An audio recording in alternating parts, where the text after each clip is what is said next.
Buenas. En el día de hoy vamos a hablar un poquito de faringitis. ¿Ustedes saben qué es faringitis? Bueno, faringitis no es más que la inflamación de la mucosa y submucosa de la faringe. Eso es faringitis. Faringitis es inflamación de la mucosa y submucosa de la faringe. Pues esta infección de la mucosa y submucosa de la faringe tiene múltiples síntomas. Tiene múltiples causas, pero tiene un síntoma común en todas las fases, que es la odinofagia. ¿Qué es la odinofagia? Es el dolor al tragar. Entonces la faringitis, inflamación de la mucosa y submucosa de la pared faríngea, que conlleva a dolor al tragar, conlleva a odinofagia. En su aspecto epidemiológico, en la zona donde tienen estadística, más de 40 millones de personas al año en Estados Unidos padecen de faringitis. Es decir, que hay muchas visitas al médico por faringitis y es un diagnóstico que lo hacemos básicamente basado en el estado clínico, basado en el examen físico del paciente. Por lo tanto, en faringitis al año se gasta mucho dinero, se gasta muchas visitas al médico, porque como ya les decía, hay tantas causas. Vamos a ver algunas de las causas de las más importantes. Aquí tenemos las causas más importantes. Los virus. Como ustedes sabrán, a todo el que le da una gripe, todo el que le da un proceso viral, le da un dolor de garganta, le da una molestia de garganta. Es decir, que como vimos en rinitis, los virus que provocan rinitis, muchas veces hay manifestaciones faríngeas también. Entonces la faringitis viral probablemente, y sin ser probablemente, es la forma más frecuente. Es la forma más frecuente, no la más importante. Es la forma más frecuente de faringitis, la viral. Los hongos también producen faringitis. Estamos hablando de la cándida, sobre todo la candidiasis oral o la candidiasis orofaringea, pues es bien conocida por la cándida albicans. Bacterias. Entre las bacterias tenemos múltiples bacterias que producen faringitis, empezando por la más importante de las bacterias productoras de faringitis. Tenemos el Streptococo beta-hemolítico del grupo A. Si ustedes se recuerdan de microbiología, hay una señora que se llama la doctora Lancefield, que clasificó los estreptococos en beta-hemolíticos, alfa-hemolíticos y no hemolíticos. Y también clasificó los estreptococos en estreptococo A, B, C, D, todas las letras del abecedario. Entonces, en este caso, cuando ustedes se recuerdan de microbiología, que hacían la placa de Petri, ponían lo que se llamaba el agar sangre. Cuando cultivábamos el estreptococo en el agar sangre, es decir, es una base a base de sangre de cordero, pues el estreptococo beta-hemolítico del grupo A provocaba una hemólisis incompleta. Y por eso se llamaba beta-hemólisis, una hemólisis completa, alfa-hemólisis, y no hemólisis, lo que no provocaban hemólisis. Entonces, este grupo, el grupo A, estreptococo beta-hemolítico del grupo A, es el germen más importante en las bacterias que producen faringoamigdalitis o faringitis. ¿Por qué es el más importante? Y ya más adelante en otra de las diapositivas se lo demuestro. Es porque es capaz de producir secuelas que pueden ser graves, como tanto acceso retrofaringeo, y ustedes saben que un acceso retrofaringeo, lo dijimos en la anatomía, puede llegar al mediastino, o un acceso laterofaringeo, y ustedes saben, como lo dijimos en la anatomía, que puede llegar al tiroides y provocar tiroiditis. Y además produce un complejo de enfermedad, un síndrome que se llama fiebre reumática. Y yo sé que todos ustedes saben que la fiebre reumática no es fiebre, que en la fiebre reumática no existe fiebre, que en la fiebre reumática el paciente no tiene fiebre. Y yo sé que ustedes lo saben, porque ya ustedes son estudiantes de medicina, que saben que la fiebre reumática es un síndrome, ¿Por qué es un síndrome? Porque afecta más de un sistema orgánico. Afecta el corazón, afecta el riñón y afecta las articulaciones. Entonces la fiebre reumática no es una fiebre, es un síndrome que afecta el corazón provocando la endocarditis, que afecta las articulaciones provocando las artritis y que afecta el corazón provocando las glomerulonefritis. Y toda esa afectación que es causada por el estreptococo betemolítico del grupo A, pero no por el estreptococo, sino por las lisinas.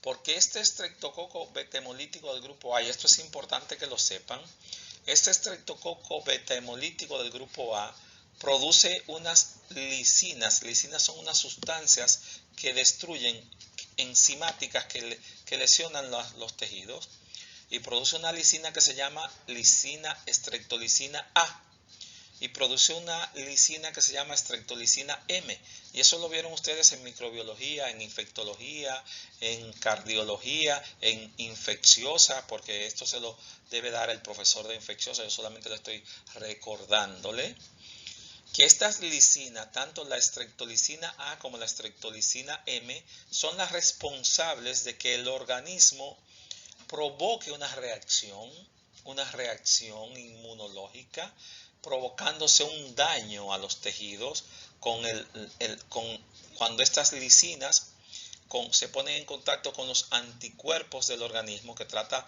de destruir ese antígeno, que es la lisina. Entonces se producen complejos antígenos, anticuerpos, que van a provocar las lesiones de este germen, que es el estreptococo betemolítico del grupo A. Es decir, que el estreptococo betemolítico del grupo A como bacteria, él no va directamente a provocar el daño cardíaco, ni a provocar el daño articular, ni a provocar el daño en el riñón, sino es que hay una reacción antígeno-anticuerpo que lesiona, que produce esas lesiones. Y a todo eso se llama fiebre reumática, todo ese complejo. Entonces, por eso es importante, por eso es vital que tengamos pendiente el estreptococo betemolítico del grupo A.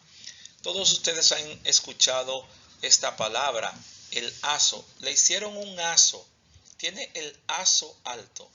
Azo es si hiciéramos un acróstico, es decir, que pusiéramos las tres letras una encima de otra. Azo es la sigla para anti, la S de streptolisina y la O para O, porque ya le dije que el estreptococo produce dos lisinas, la lisina O y la lisina M. Entonces nosotros podemos medir a través de inmunoensayo, una reacción de laboratorio, podemos medir la cantidad de streptolisina O que el paciente tiene circulando. No hay ninguna prueba de laboratorio que me pueda medir la streptolisina M, pero sí podemos medir la streptolisina O, y ese es el azo. El azo me dice a mí qué cantidad de anti-streptolisina yo tengo, porque el azo es anti-streptolisina. ¿Qué cantidad de anticuerpos yo tengo en contra de la lisina O? El azo no es un indicativo de infección, como muchos pediatras, muchos médicos indican antibióticos porque el azo está alto. No. El azo está alto porque dice que yo tengo anti-streptolisina, yo tengo anticuerpos. No dice que yo tengo una infección. Entonces, es inadecuado, es improcedente que porque yo tenga el azo alto haya que darme antibióticos. Y eso tenemos que empezar a esa cultura a cambiar, porque los médicos no están preparados en la gran mayoría y no conocen. Usted le pregunta lo que es un azo y no sabe decirle. Entonces nosotros tenemos que cambiar eso en este momento. Entonces esa es la bacteria más importante, pero pueden haber otras bacterias que produzcan faringitis. Frecuente, la Neisseria gonorrhoeae. ¿Y cómo llegó la Neisseria gonorrhoeae a la garganta? Explíquese usted cómo llegó. Usted sabe, llegó por una relación oral sexual. Ahí llegó la Neisseria, es el gonococo, llegó ahí. Igual, otras bacterias, la bacteria, el treponema pálido de la sífilis puede provocar una faringitis. Bacterias de la que llamamos granulomatosa, como el causante de la de la tuberculosis, es decir, el bacilo de Koch, que es el causante de la tuberculosis, igual, o Calmette-Guerin, como usted quiera decirle, el bacilo de Calmette-Guerin, también puede provocar una faringitis, que son de lo que llamamos la granulomatosa, faringitis de origen granulomatosa, como de la sífilis, como el de la tuberculosis, como la sarcoidosis también, que puede provocar una faringitis. Es decir, que hay muchas. En cuanto a las neoplasias, ya ustedes saben los cánceres de laringe, pues de faringe, esos cánceres de la orofaringe, el cáncer de la nasofaringe. Y aquí es importante mencionar uno, el de la nasofaringe. El cáncer de la faringe, el de la nasofaringe, está directamente relacionado al virus del Epstein-Barr, el cáncer de nasofaringe. Es decir, la neoplasia de la nasofaringe está directamente relacionado al virus del Epstein-Barr, que ustedes saben que es el virus de la mononucleosis infecciosa. Entonces tenemos que tener pendiente los tumores de la nasofaringe, que normalmente está relacionado a este virus. Ya le hablé de las granulomatosas, agentes químicos irritantes. Bueno, muchísimos agentes del ambiente que usted respira van a irritar la faringitis, eso se llama faringitis por irritación. Igual el reflujo faringolaringio, es decir, ácido estomacal que refluye, que sube a la faringe, la irrita, pues también son de las causas que podemos encontrar como faringitis. Aquí básicamente el diagnóstico es muy claro, el diagnóstico de faringitis lo hacemos a través de la historia clínica. El motivo del paciente es odinofagia, el paciente viene con la molestia de la garganta, debemos hacer un examen adecuado de la cabeza y el cuello, un gran examen adecuado de cabeza y cuello para que los pacientes pues palpar el cuello a ver si hay adenopatías, hacer un examen, hacer una historia completa de los hábitos tóxicos, de las enfermedades anteriores, de antecedentes familiares, lo mismo que los antecedentes de la vida sexual. Le hablamos ahorita de gonococos, de gonorrea y de todas esas cosas, ¿entiende? Papiloma, todas esas cosas tenemos que hablar. Y hablar de hábitos tóxicos, alcohol, tabaco, que son agentes irritantes, evidentemente. Aquí para recapitular básico y rápido, los virus que provocan faringitis, parainfluenza, que ustedes lo conocen. Aquí están todos los virus que normalmente producen virus, infección del tracto respiratorio superior, incluyendo los coronavirus que han existido toda la vida. Lo que pasa es que este coronavirus que ha llegado ahora ha tenido una alta contagiosidad y una alta virulencia, ¿entienden? Pero han existido toda la vida los coronavirus. Aquí tenemos lo que le decía, el virus del Epstein-Barr, que es el responsable de la mononucleosis infecciosa. Entonces ese virus es un virus que ocurre normalmente en pacientes jóvenes, como todos ustedes, pacientes jóvenes, y se transmite. Los americanos le llaman la enfermedad del beso, kiss del beso, kiss disease, la enfermedad del beso, porque se transmite con las gotitas de saliva. Y no significa que sea dar un beso, unas gotitas, uno hablando, expulsa hablando muchas veces gotas normalmente. Normalmente uno expulsa hablando gotas microscópicas de saliva. Y por eso hoy en día es importante usar la mascarilla, porque el coronavirus, como vimos ahí, se transmite por esas gotitas de saliva, que usted no la ve, que son microscópicas y que se esparcen hasta 1 metro, metro y medio según los estudios, este coronavirus, y por eso estamos usando mascarilla. Pues entonces este virus, el virus del Epstein-Barr, se transmite más o menos igual así al coronavirus por gotitas de saliva, por eso le llamaron la enfermedad del beso. Entonces este virus de Epstein-Barr tiene una triada clásica en los pacientes, tienen fiebre, tienen adenopatías múltiples y básicamente una faringitis, una inflamación de la faringe. Y eso lo combinamos con unos antígenos heterófilos positivos. Los antígenos heterófilos es el que hacemos, que es el monotest, que medimos cuánta cantidad de antígenos tenemos de está llegando a nuestro cuerpo de ese virus, y ahí tenemos el diagnóstico del Epstein-Barr. Con el virus del Epstein-Barr tenemos que tener claro que él puede producir esplenomegalia, es decir, un aumento del vaso, puede producir hepatomegalia, es decir, un aumento del hígado, y puede producir rash en la piel, irritación, un sarpullido, una irritación en la piel, un rash. Le digo sarpullido, que así que dicen los dominicanos. Pero es un rash cutáneo, que es el término médico para describirlo. Acuérdense que somos médicos y tenemos que hablar en lenguaje médico. Yo a veces me voy al lenguaje coloquial para que ustedes lo entiendan, porque así es que se lo van a decir los pacientes.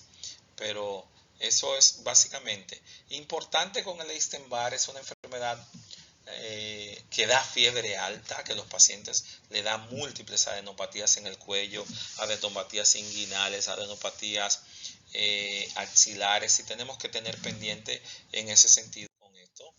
Esta es una imagen como está todo bloqueado, eso blanquecino, no, esa es la úvula, lo que está en el centro, a los lados están las dos amígdalas, y vemos como las amígdalas están completamente presionando la úvula y todo ese material blanquecino. Así se ve una faringitis por Epstein-Barr. El diagnóstico es puramente clínico, más las pruebas de laboratorio. Le mandamos a hacer asimismo un panel de Epstein-Barr, donde me va a dar un IgG y un IgM. El IgG puede estar positivo, me dice que hubo una infección pasada. Pero si el IgM está positivo, me dice que hay una infección activa.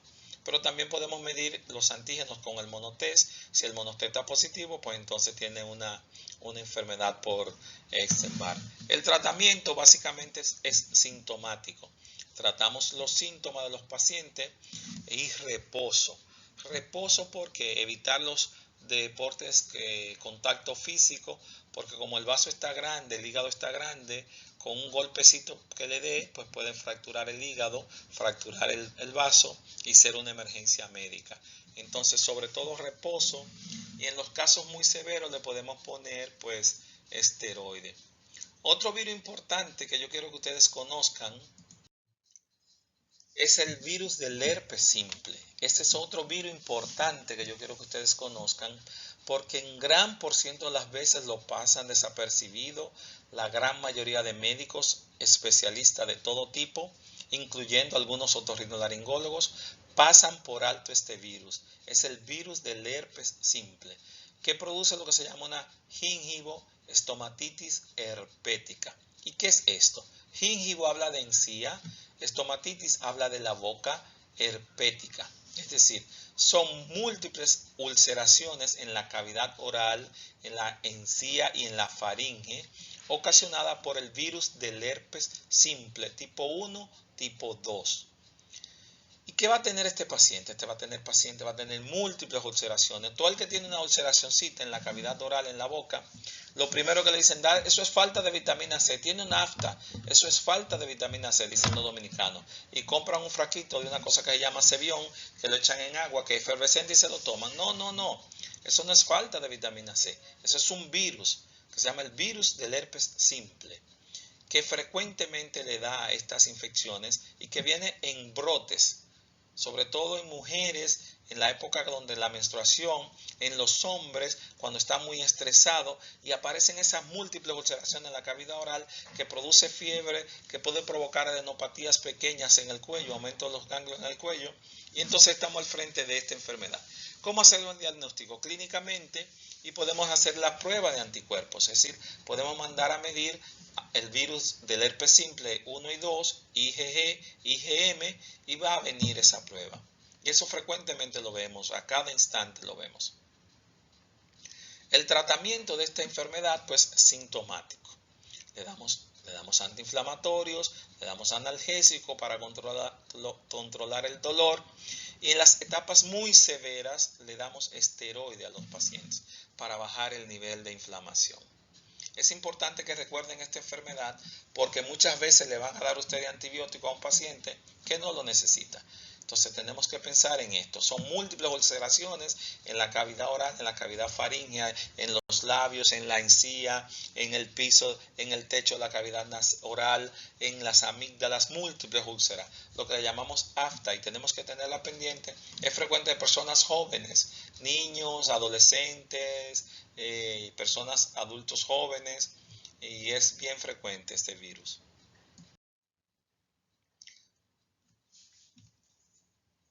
Otro virus que yo quiero que ustedes recuerden es el virus, pero este está en pausa esta vaina y desde cuándo estoy en pausa.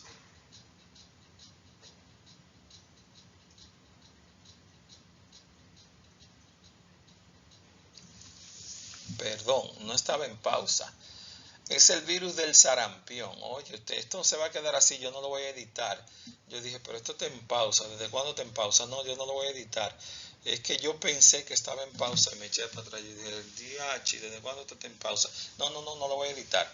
Lo vamos a dejar así, porque estamos en vivo, como decimos. Bueno, pues este virus, el virus del sarampión, es importante también conocerlo, porque el virus del sarampión produce una faringitis. No se rían después que ustedes vean esto, no se rían, porque es verdad, pensé que estaba en pausa y lo dije, no lo vamos a editar, lo vamos a dejar así.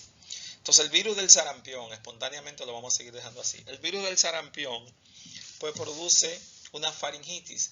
Pero es importante en este virus, si ustedes se acuerdan cuando dieron infecciosa, cuando dieron otra patología, las manchas de Koplik.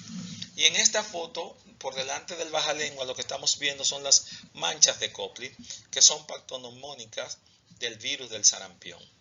El diagnóstico es clínico, el tratamiento es sintomático. Gracias a hoy en día, el sarampión tiene una vacuna. Son de las que llaman enfermedades exantemáticas. Y gracias a hoy en día, pues existe una vacuna para el sarampión y por eso ya tenemos muy pocos casos de sarampión, pero el sarampión produce faringitis, puede producir una orquitis, una ooforitis, es decir, una inflamación de los ovarios, una inflamación de los testículos como complicación. Entonces tenemos que también tener pendiente eso, igual que la varicela, igual que la papera que produce esas cosas. Y se puede complicar un sarampión con neumonías y todas esas cosas. Okay. Entonces aquí está la parte de la faringitis bacteriana que ya le adelanté mucho, que hablamos del estreptococo beta hemolítico del grupo A. Aquí donde está este entre paréntesis que dice GAP, Group A Beta Hemolytic Streptococcus, eso es lo que dice en inglés, Group A Beta Hemolytic Streptococcus. Quizás en algún examen usted encuentre esta sigla GABHS, GABHS. Y usted encuentra esta sigla en algunos de los exámenes, porque muchas veces se me va el inglés y se me va esta letra, el Group A Beta Hemolytic Streptococcus. Básicamente, si ustedes ven eso, quiere decir que es el estreptococo beta hemolítico del grupo A, que ya les decía que es el más importante, porque ya le decía a ustedes que produce secuelas. Y aquí ya le dije lo que era los abscesos, la fiebre reumática, ya hablamos de eso. Entonces aquí hay unas razones por qué debemos tratar el estreptococo beta hemolítico del grupo A. Porque aquí hay muchos autores que dicen que si no hay una evidencia clara que la faringitis sea causada por estreptococo beta hemolítico del grupo A, que la tratemos sintomática, que no le demos antibiótico, excepto si es por gonorrea o si es por otra bacteria. Pero si no estamos claros que sea una faringitis por estreptococo del grupo A, muchos autores no lo quieren, sobre todo los americanos, para evitar costos, beneficios, gastar dinero. El paciente va con una faringitis, le dan acetaminofén, le dan Tylenol, le dan paracetamol, le dan ibuprofen, lo mandan a la casa, pero previo a eso le hacen una prueba rápida de antígeno o le hacen un cultivo. 24-72 horas está el cultivo. Si salió negativo estreptococo beta hemolítico del grupo A, pues no le dan tratamiento. Le digan, siga tratando la fiebre con el ibuprofen. Y si sale con el positivo del estreptococo del grupo A, entonces hay que tratarlo. Entonces, ¿por qué tratamos? Y esto yo lo pregunto en los exámenes. Las 4 razones básicas por qué tratamos el estreptococo beta hemolítico del grupo A. La primera es para aliviar los síntomas. Tenemos que tratarla para aliviar los síntomas. La segunda es para prevenir la fiebre reumática.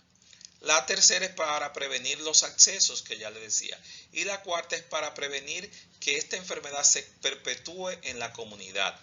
Porque muchas veces un paciente se convierte en un vector transmisor del estreptococo beta hemolítico y lo transmite de uno a otro, y entonces provoca que la enfermedad mantenga perpetuada en la comunidad, en la zona, en la familia.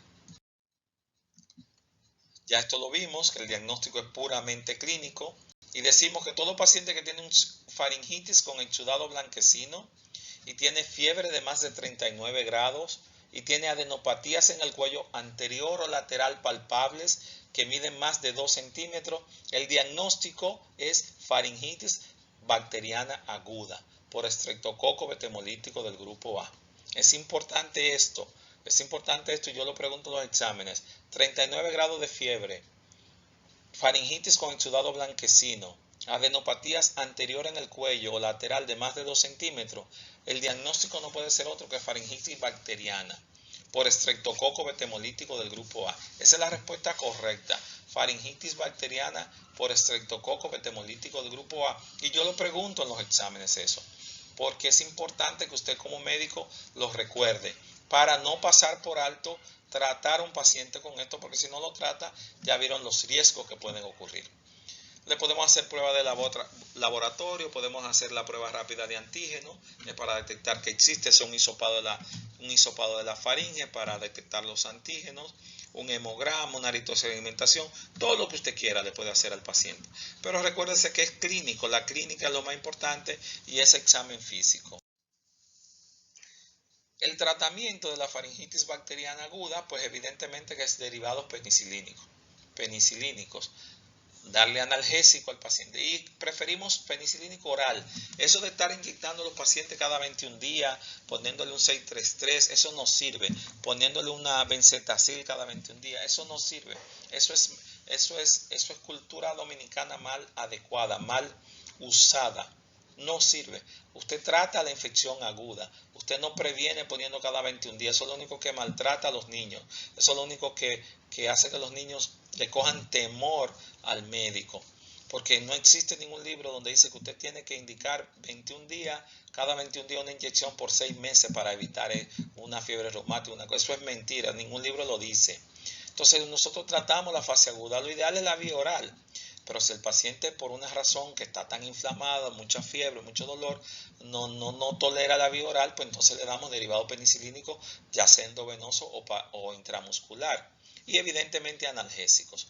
Los pacientes que son alérgicos a las penicilinas, entonces usamos macrólidos.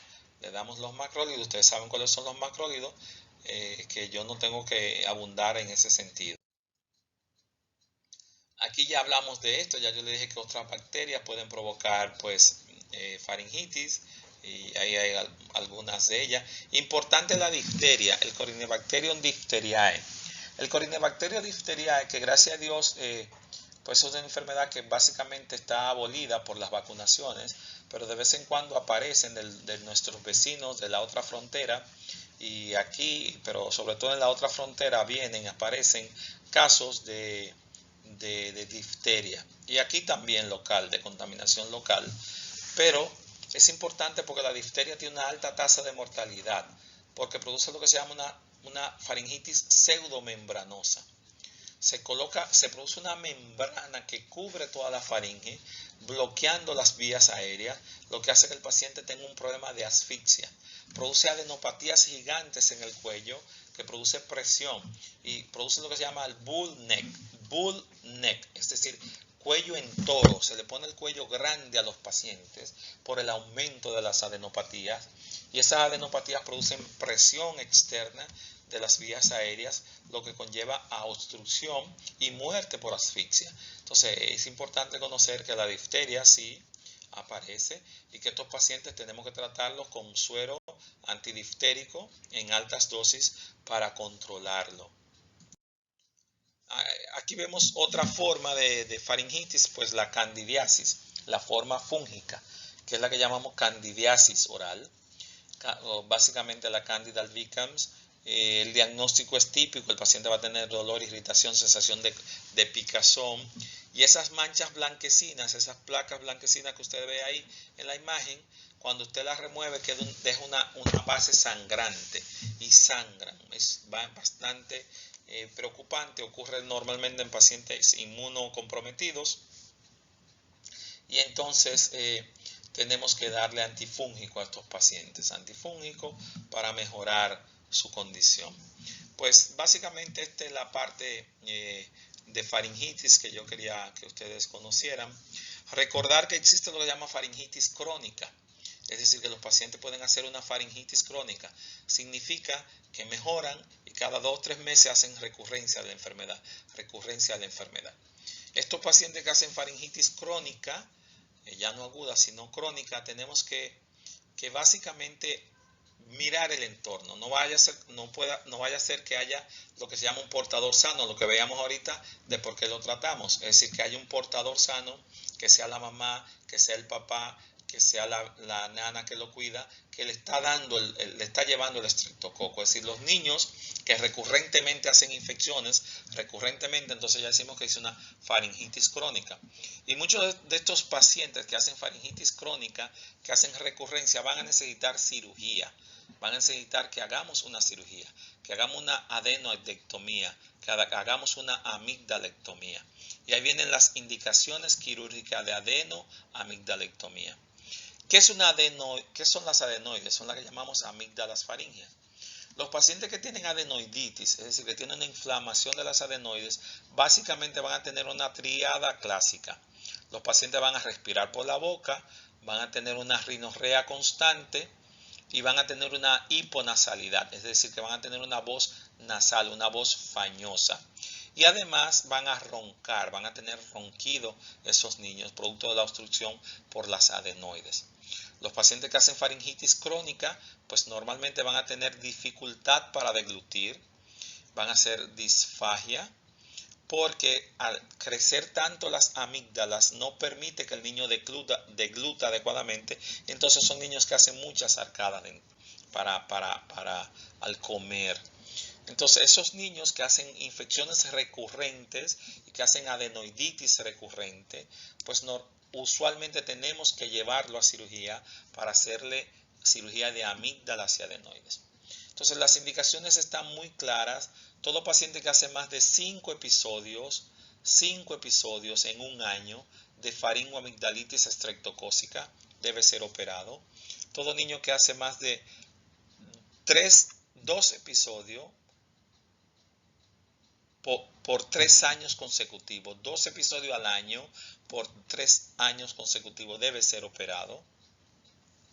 Y todo niño que tiene obstrucción para respirar en la noche, lo que se llama apnea obstructiva del sueño, también debe ser operado de adenoamigdalectomía. La cirugía de adenoamigdalectomía es una cirugía ambulatoria normalmente. En los países desarrollados dicen que puede ser ambulatoria si el niño tiene más de 3 años. Es un paciente de más de 3 años puede ser ambulatoria. Si el paciente vive a menos de 45 minutos de un centro de atención, pues puede ser ambulatoria. Si el paciente tiene un nivel socioeconómico alto, pues puede ser ambulatoria. Si el paciente no tiene ninguna comorbilidad, puede ser ambulatoria. Solo son hospitalizadas en los centros donde hay una gran atención, en los países especializados. Aquellos pacientes que tienen una comorbilidad deben de quedarse hospitalizados. Aquellos pacientes que son operados porque tenían una apnea obstructiva del sueño deben quedarse internados. Y aquellos pacientes que tienen una comorbilidad deben quedarse internos. Pero en este país, cualquier persona vive más de 45 minutos de un centro de atención con los tapones. En este país, hablar de estatus socioeconómico, todos somos pobres. Y cuando los libros hablan de estado socioeconómico y cultural, es que el pobre que tiene 10 muchachos, 5 muchachos, 6 muchachos, llega con el muchacho en la casa operado, lo deja ahí, se deshidrata, el dolor no le hace caso porque tiene 5 más llorando, 4 más llorando, se va a trabajar, lo deja con otra gente, con el vecino, y el muchacho se complica. Entonces, por eso dice del estatus socioeconómico bajo. Pero para mí, como otorrinolaringólogo en este país, no opero a ningún paciente ambulatorio. Todos los niños que opero deben de quedarse hospitalizados. Lo que pasa es que los planes médicos, los seguros médicos, pues hacen que los pacientes tengan que quedarse, se vayan a la casa para ganar más, para evitar ese gasto. Pero los libros lo dicen, que pueden irse a la casa los niños mayores de 3 años, que pueden irse a la casa los niños que no tienen morbilidad, que pueden irse a la casa los niños que no fueron operados, de que tienen unos padres que tienen un estado socioeconómico alto, no bajo. Pero aquí en este país, pues yo no me arriesgo a darle de alta.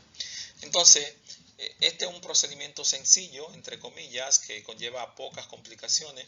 La mayoría de las complicaciones de una cirugía de adenoamigdalectomía es el sangrado posoperatorio, que puede ser tanto inmediato, intraoperatorio, postquirúrgico inmediato y postquirúrgico tardío, y que es lo que más ocurre, hasta infecciones, quemadura, deshidratación, todo eso que son las complicaciones que pueden aparecer durante un procedimiento quirúrgico para este tipo. Básicamente quería que supieran que hay algunos pacientes que habrá que operar, hacer la cirugía de adenoamigdalectomía o adenoidectomía solamente, muy raras veces hacer adenoidectomía solamente, y que tienen sus causas específicas. Eso es mentira, que al quitar las amígdalas van a provocar más infecciones. Cuento del camino dominicano, que si le quitan las amígdalas se quedan estériles. Todos esos son mitos que la gente lo divulga y lo difunde, pero todo paciente que tiene indicación pues debe someterse adecuadamente a un procedimiento quirúrgico.